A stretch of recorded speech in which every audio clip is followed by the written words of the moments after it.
Des prix en hausse, des budgets en chute libre, 30% des Français n'arrivent pas à boucler leur fin de mois. Alors si vous écoutez Bruno Le Maire, la France va mieux. Vous allez mieux, arrêtez de vous plaindre. Seulement si vous regardez la réalité, 30% des Français n'arrivent pas à boucler leur fin de mois. Bonjour et bienvenue dans cette nouvelle vidéo de DME en direct. Comme toujours, si vous n'êtes pas abonné, je vous suggère de le faire et de cliquer sur la cloche pour être prévenu lorsque je sors une nouvelle vidéo.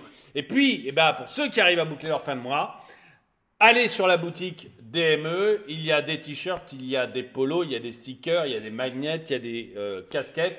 Il y a plein de produits avec les logos, des mugs. Beaucoup de gens qui achètent les mugs DME. Plein de produits, j'ai d'excellents échos. Donc, si vous arrivez à boucler vos fins de mois, allez sur la boutique et regardez ce qu'on a à proposer. La boutique, vous l'avez sur ma chaîne YouTube ou sur mon site dromaeconomy.com, l'onglet boutique pour les deux. Ou alors, en regardant cette vidéo, dans la description de la vidéo, vous cliquez dans la description et vous avez un lien vers la boutique. Voilà, petite autopromotion. Et donc, on va voir ces chiffres qui viennent d'un sondage OpinionWay et qui montrent que, bien que Bruno Le Maire ait vaincu l'inflation, ça fait 2 ans qu'il nous dit qu'il a vaincu l'inflation, ce brave homme, donc maintenant ça va finir. Remarquez, il nous a dit aussi qu'il avait vaincu la Russie, et puis on s'aperçoit que la Russie n'a jamais été aussi bien. Bon, peu importe. Rentrons pas dans le problème russe. Bruno Le Maire nous a dit que ça allait mieux, qu'il avait vaincu l'inflation, que votre vie était belle. Mais il y a 30% des Français qui s'obstinent à dire que non, pas du tout, qu'ils n'arrivent pas à finir le mois. 30% d'anti-français, de gens qui n'aiment pas la France, qui n'aiment pas Bruno Le Maire, je ne sais pas. Ou juste des gens qui sont dans la réalité, dans la vraie vie, qui voient le réel. Je suis un peu énervé, je suis désolé, je suis un peu énervé parce que je trouve que, pour tout vous dire, j'ai fait une vidéo il n'y a pas longtemps sur des nouvelles taxes. Des nouvelles taxes pour financer des nouveaux machins. Et je trouve que, allez prendre de l'argent dans la poche de 30% des Français qui n'arrivent même pas à boucler leur fin de mois, tout ça pour financer des machins qui sont des lubies de notre État pour donner de l'argent aux copains, je trouve ça immonde. Immonde. Donc oui, cet article m'a beaucoup énervé, je suis désolé. J'aurais pas dû commencer aussi énervé, mais c'est comme ça. Vous allez me dire, vous, ce que vous en pensez.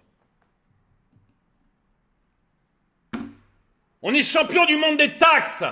Champion du monde, d'après l'OCDE. Pas d'après moi, d'après l'OCDE. Champion du monde des taxes. Où est-ce qu'on prend l'argent si ce n'est dans la poche de ces Français qui n'arrivent plus à vivre? Alors oui, ça m'énerve. L'inflation, bien que ralentie, continue d'avoir des répercussions significatives dans le quotidien des Français, selon un récent sondage OpinionWay pour Bonial. Près de 30% de la population française peine à boucler ses fins de mois. 30%, 1 sur 3.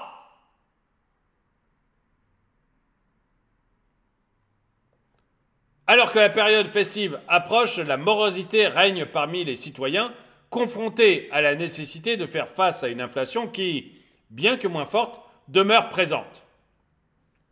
Cet article explore les implications de cette situation, analysant la perception des Français vis-à-vis de leur pouvoir d'achat, les ajustements comportementaux qu'ils opèrent et les enseignements à tirer des choix d'achat pour les fêtes de fin d'année.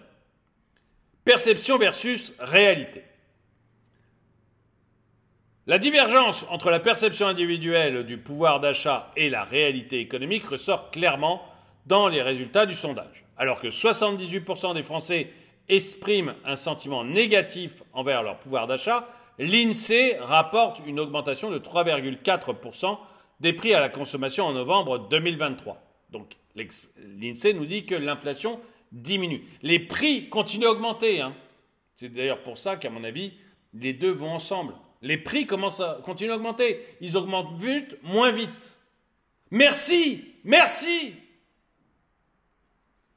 Merci, on n'est pas le Venezuela ou la Turquie. Merci.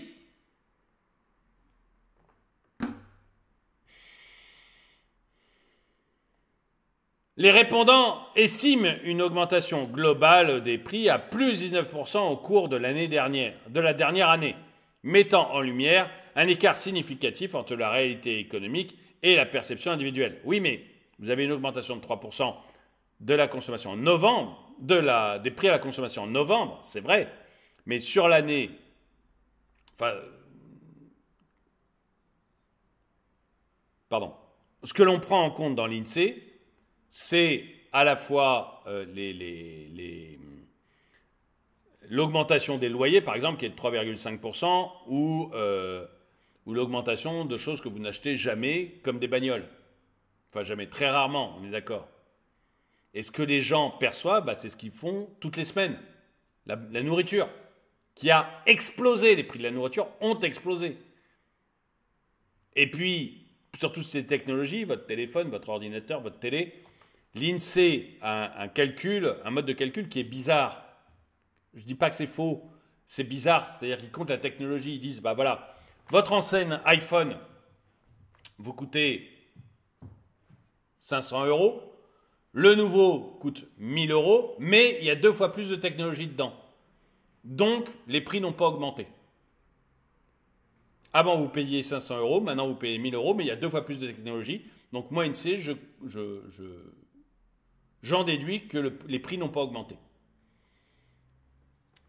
Bon, voilà, vous voyez, ça se défend d'un côté, mais c'est spécieux. Parce que vous, techniquement, vous avez payé 1000 € au lieu de 500 €. Et le niveau de technologie de votre iPhone a beau être beaucoup plus élevé, vous n'utilisez pas la moitié de la technologie de votre iPhone. Vous en utilisez beaucoup, beaucoup moins.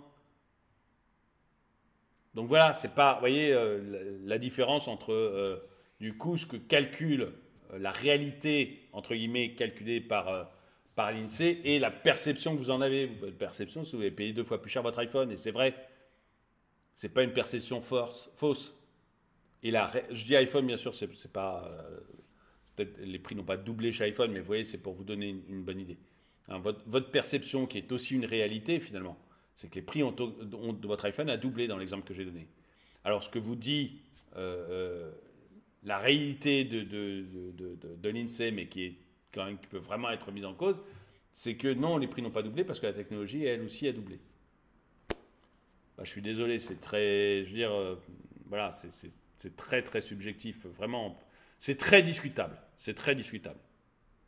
Et je pense qu'une des raisons pour lesquelles l'INSEE ne revient pas sur son mode de calcul, c'est que ça fait des années que c'est comme ça, et que du coup, ça fausserait les statistiques s'il changeait de mode de calcul.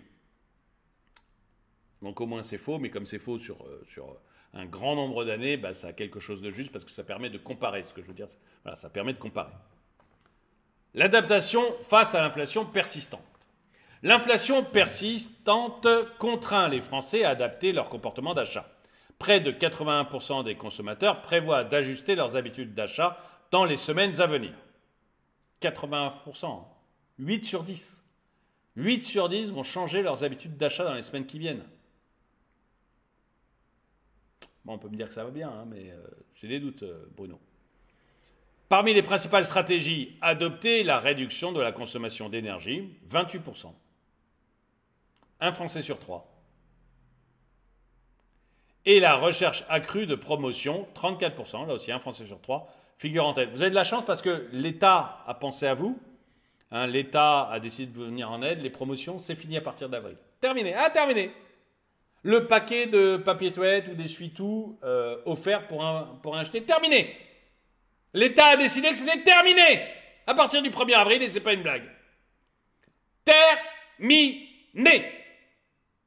Vous n'aurez plus le droit qu'à des promotions de 33%. Interdit au supermarché, à Leclerc, à Carrefour, à Auchan. Interdit de faire mieux que 33% de réduction pour vous. Pour vous, interdit. Pourquoi 33 ? Comme ça. Comme ça.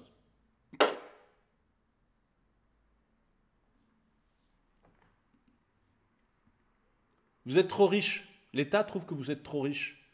Donc, il vous pique de l'argent encore plus avec des nouvelles taxes.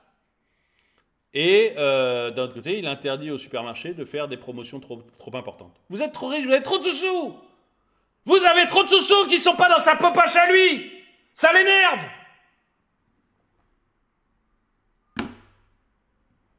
Cette adaptation témoigne de la volonté des citoyens de faire face aux défis économiques en modifiant leur mode de consommation. Enseignes alimentaires et pouvoir d'achat. Le choix des enseignes alimentaires joue un rôle crucial dans la gestion du pouvoir d'achat.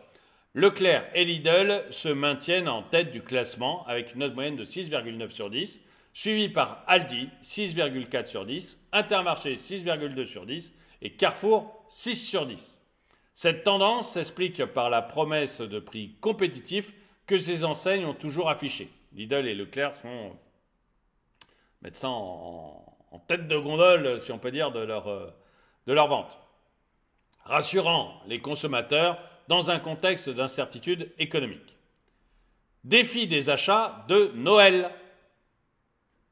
Les fêtes de fin d'année imposent des défis supplémentaires avec 14% des Français indiquant qu'ils ne peuvent pas faire plaisir à leurs proches. 14% des Français indiquant qu'ils ne peuvent pas faire plaisir à leurs proches en raison de contraintes financières. Plus d'un Français sur 10. Plus d'un Français sur 10. Le prix et les promotions sont désormais des critères déterminants dans le choix des achats de Noël. Alors que Noël, c'est censé être le moment où on se fait plaisir, quoi. Je m'achète un super foie gras ou un super saumon et un super champagne parce que c'est Noël. Et pour une fois, je ne regarde pas les prix, quoi. C'est ça, en principe. J'achète des super cadeaux à mes proches, même si ça me coûte un peu la peau des fesses. Mais voilà, c'est pour se faire plaisir, quoi. Ben non, même Noël, ils vont réussir à nous le gâcher avec leurs bêtises. Laurent Landais, le président de Bonial, souligne que le budget alloué aux achats de Noël est en retrait de 20 € cette année, mettant en évidence la nécessité pour les consommateurs de faire des choix plus judicieux. Optimisme pour 2024 malgré les incertitudes. Ah bah, c'est pas mal. Bien que 65% des Français estiment que leur pouvoir d'achat va se dégrader par rapport à 2023. Disons, 65% des Français estiment que leur pouvoir d'achat va se dégrader en 2024 par rapport à 2023. Cette proportion est en baisse de 15 points par rapport à août 2023. Ok, donc il y en a moins qui pensent que leur pouvoir d'achat va se dégrader l'an prochain. Effectivement, c'est assez optimiste. Je pense qu'effectivement, là, Opinionway est plutôt a décidé de voir le verre à moitié plein. Je ne sais pas ce que vous en pensez, mais vraiment. Les citoyens se montrent un peu plus optimistes pour l'année à venir, influencés par les discours rassurants des distributeurs et la modération de la hausse des prix. Cependant, la prudence demeure, avec 59% à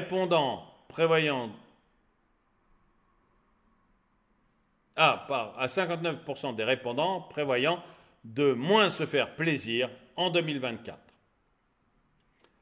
Malgré une légère baisse de l'inflation, les défis liés au pouvoir d'achat persistent en France. Les ajustements comportementaux des consommateurs et leur choix d'achat révèlent une adaptation pragmatique à un contexte économique complexe. Alors que les fêtes de fin d'année approchent, les Français sont confrontés à des décisions délicates pour concilier plaisir et contraintes budgétaires. L'optimiste prudent pour 2024 souligne la nécessité d'une vigilance continue face aux fluctuations économiques. Et j'aimerais bien savoir où vous en êtes. Est-ce que vous pensez que 2024 va être mieux pour vous ou que vous allez être plus contraint? Dites-le moi dans les commentaires. Dites-moi où vous en êtes. Est-ce que Noël va être un Noël plaisir ou est-ce que vous allez surveiller vos dépenses? Dites-le moi dans les commentaires. En tout cas, merci d'avoir regardé cette vidéo. Mettez-lui un pouce vers le haut, commentez-la, partagez-la. Merci à tous ceux qui soutiennent la chaîne. Et moi, je vous dis à très bientôt.